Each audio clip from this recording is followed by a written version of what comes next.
Hey guys, this is Zake. I bought recently a 2006 CBR1000RR, and I just wanted to give kind of a little walk around of how it is now that I kind of cleaned it up a little bit, installed a few things. Now, when I bought the bike, did not have turn signals, had stock exhaust, no mirrors, some stuff was missing here and there. Not too big of a deal, so I'll just go over a little bit. The low beam headlight was not working, turned out to be a bulb, so that was freaking fantastic. I put these Motodynamic flush mount turn signals in up front. I also put the integrated tail light in. This is also from Motodynamic. Very simple install.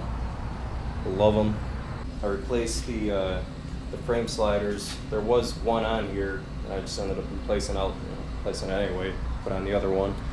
One of the bolts that actually was holding the engine in, the engine mount bolt that gets replaced when you put frame sliders on, was missing on the other side. I don't know what the hell they were thinking, but yeah, that wasn't there, so now it is. Life is great. I installed the JTI exhaust. This is the S4 version. I love it, love the sound. It is loud, fantastic. This is made by Toast Industries, which is why it looks like a Toast exhaust, something that you'd find on an R1. When I bought the bike, I thought the bike had a black chain. Turns out it's gold. Just cleaned it. So, yeah. I have ordered, it's not here yet, but I ordered a rear tire hugger because somebody, got rid of it for some reason. I don't know why. Same thing with the heat shield here, they got rid of that. I didn't feel like buying another one, so I just wrapped it with some extra exhaust wrap I had from the R6. I have some levers coming. They're shorties, they'll be black with a red dial on them. Just because, these levers suck. I put a bar end on, I can't remember the brand. I don't know, it was like 60, 70 bucks or something for two of them. I didn't feel like putting it on the other side. Just one's good enough for me. And I have my my logo and shit on the gas tank, and on the tail I put number 3, just because it's been my favorite number. Same thing on the windshield. That's been my favorite number pretty much my entire life, or has been my entire life. Not really pretty much, it has been. So that is my number. This whole project is codenamed Black Widow. It'll make more sense when I'm able to sell my car and buy different fairings for it. I want to get all black fairings and have like a black with kind of a little bit of red accents here and there color scheme. So now I was looking at getting rear sets for this bike so I could put GP shift on it, because for this particular year range, it has a hydraulic clutch, which is right there. This thing.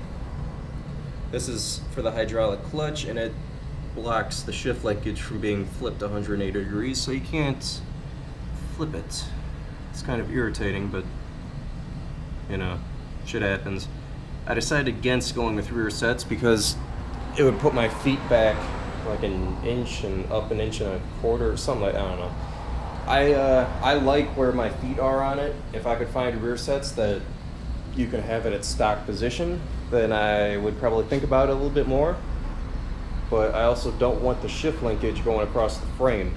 That have it go like through here or over here. I don't really like that.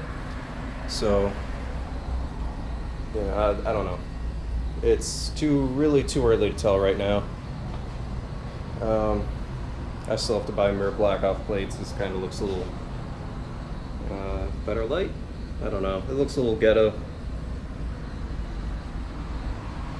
It's just screws and empty holes there. So I would also like to buy a the cowl cover thing there to get rid of the back seat. Not really a fan of having a back seat.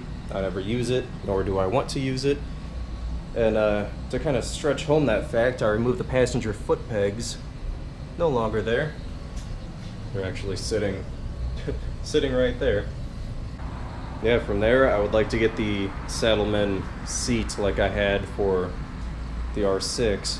This one's quite hard, and I always slam my crotch into the gas tank there, so you know that's never a fun thing, which is also why I want to get the Stomp Grip tank grips, like again like I had on the R6.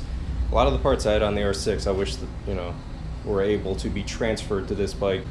Oh, and the protection kit, the frame sliders and swing arm spools, the bar ends there, that's all the Shogun protection kit. That's what I had on the R6. You know, it's better than nothing. They're not great, but for $100 for all that, you know, you really can't expect a huge amount of protection from it. Like, even with the frame sliders, I still end up cracking my block on the R6 when I wrecked it, so, you know, it does provide some protection. Maybe not at a highway speed crash like me, but, you know, something in the city will probably do alright. Which is also why I want to go with the Racing 905 race rails. I put those on here. Either that or just a full stunt cage. And yeah, I will, like I said, I'll do another video showing the exhaust more in depth, because I know that not a whole lot of information is out there, not a lot of people even know about this exhaust. So when I'm not in my garage, I will do an exhaust video, start it up, kind of rev it a bit. Don't want to really piss off the neighbors over here, because it is decently loud, very decently loud. So I believe that that's it. I don't think I'm missing anything. I haven't really done too much, and other than when I get the new fairings, I want to get a smoked visor or a windscreen, just because, you know, new fairings, why not, right? So later, guys.